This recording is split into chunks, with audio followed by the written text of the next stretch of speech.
Good evening, YouTube, BookTube. This is Johnny.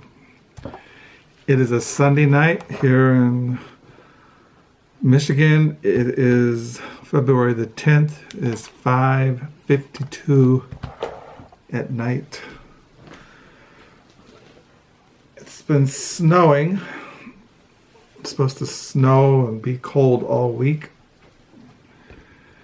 My wife is pretty upset. I don't know if she's really upset, maybe disappointed that she had to cancel her trip out to Seattle to visit our son Josiah and his wife Hannah and our little granddaughter Marika Rose. But what can you do? So she is going to work tonight. She's going to go in at midnight and work till 6. I don't know what she's going to do her 8 days off. My wife is the kind of person that every day she's got to feel like she's accomplished something, that she's done something that she can look at that she's accomplished. To me, if I get out of bed in the morning, that's an accomplishment. I don't really have any kind of I don't know. I just go from one day to the next. As far as what this video is about is that yesterday it was a really nice day here. It was very cold, but it was sunny, and the roads were drivable. And so I went to thrift stores, and this is what I found.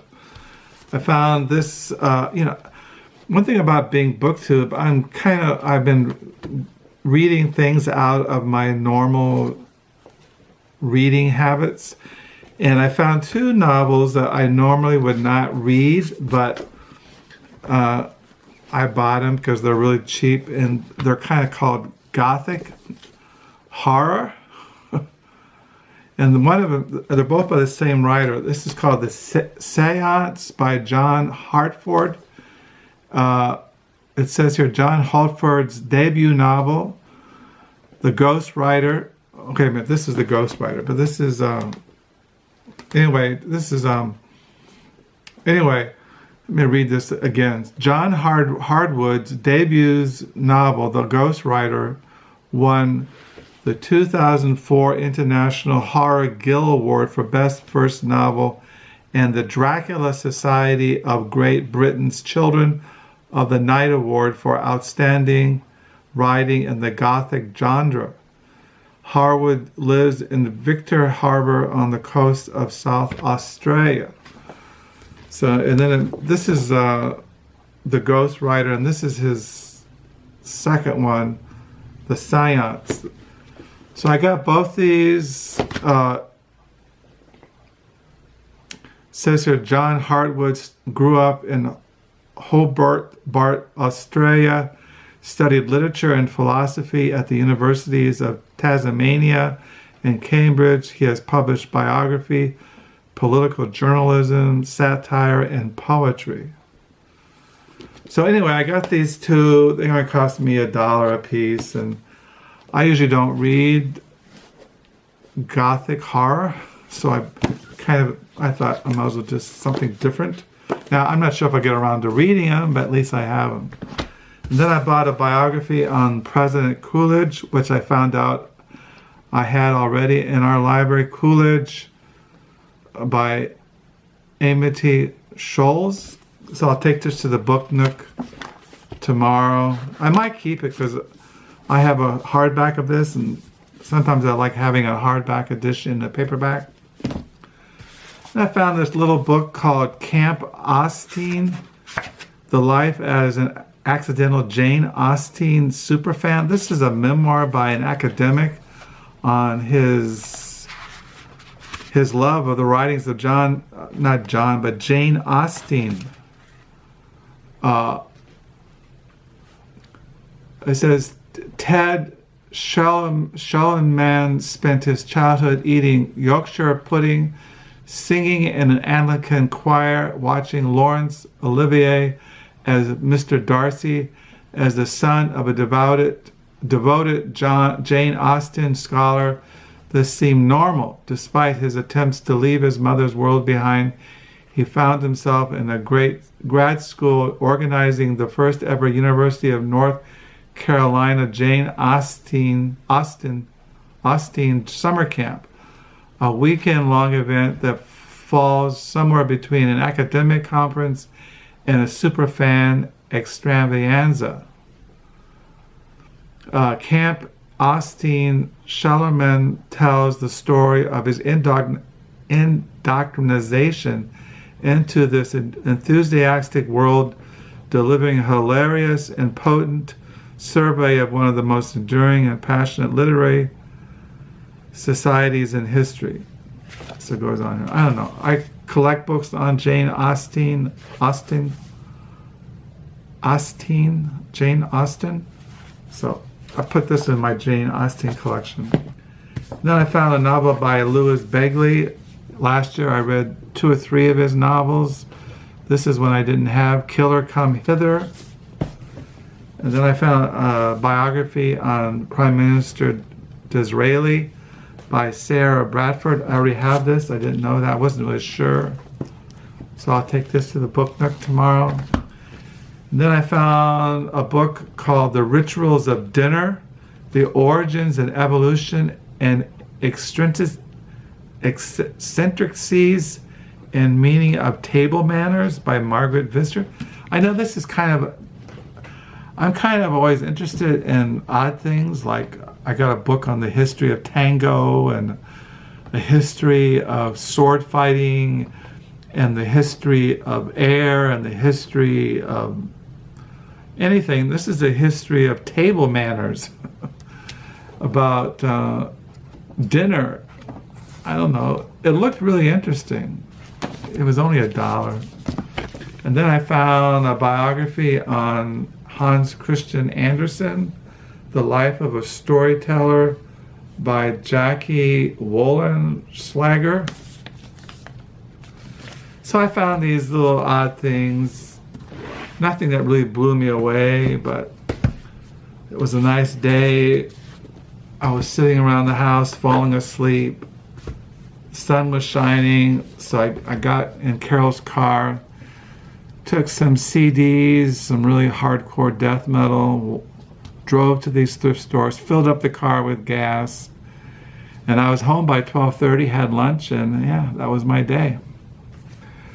Last night, I read until 1 o'clock in the morning and finished reading Paris in the Present Tense by Mark Helprin. I kind of read it really super fast. I think I read almost 125 pages last night. So I'm kind of going over it again, see if I missed anything. And I've been reading this late afternoon, Fire Within, St. Teresa of Avila, St. John of the Cross, and the Gospel and Prayer by Thomas Dubay, and rereading Interior Castle by St. Teresa of Avila, which was translated out of Spanish by E. Allison Pierce. I've read this countless times over my life. And I read this morning for devotions, Exalted Above the Heavens, The Risen Ascended Christ, Peter J. Orr. So now it's 6 o'clock Sunday night. I don't really feel good. I don't know what it is. Maybe it's looking at the snow. Tomorrow morning I go to the Book Nook and volunteer. Before I do that, in the morning I have to take our car in for an oil change. My wife goes into work at midnight, works till 6. Tomorrow night we're supposed to meet my wife's younger brother and his wife and her sister-in-law, Carol's older brother just recently died, and so his wife is going to be down there. This is supposed to be a celebration of Carol's birthday. It's been canceled twice, this dinner engagement. The first time was because my back went out. Second time was the bad weather because Carol's older brother lives way out in the country and she didn't want them driving home in an ice storm. So tomorrow night we're supposed to get together for dinner downtown. hopefully that'll work out. So yeah, life just keeps crawling along. So today was pretty quiet. Like I said, I read, I dozed, I watched the birds, I wrote my diary, I watched BookTube. I got books coming in the mail this week. I don't know about the BookTube tomorrow. Not the BookTube, the Book Nook tomorrow, the library used bookstore. Nothing has really come in. Well, I have gotten books, but nothing that really excites me. Nothing really rare or unusual has come into the Book Nook in a long time. I don't know. It would take a lot to blow me away, any kind of book. I suppose after a while you have so many books that it's hard to get excited about something. I don't know what would excite me. I mean, I like to get a really interesting Christian book, but I don't know. There's no book I really want, any book I'd lust after. There's just, I don't really know. I just read because I like to read. I'm a reader. I'm a book collector. But really nothing ever really excites me or I really want. Like I said, I'm just drifting along, wandering around in the hermit hut. So I hope you had a good weekend. I hope you have a good new week. Thank you for the comments. Thank you for your prayers.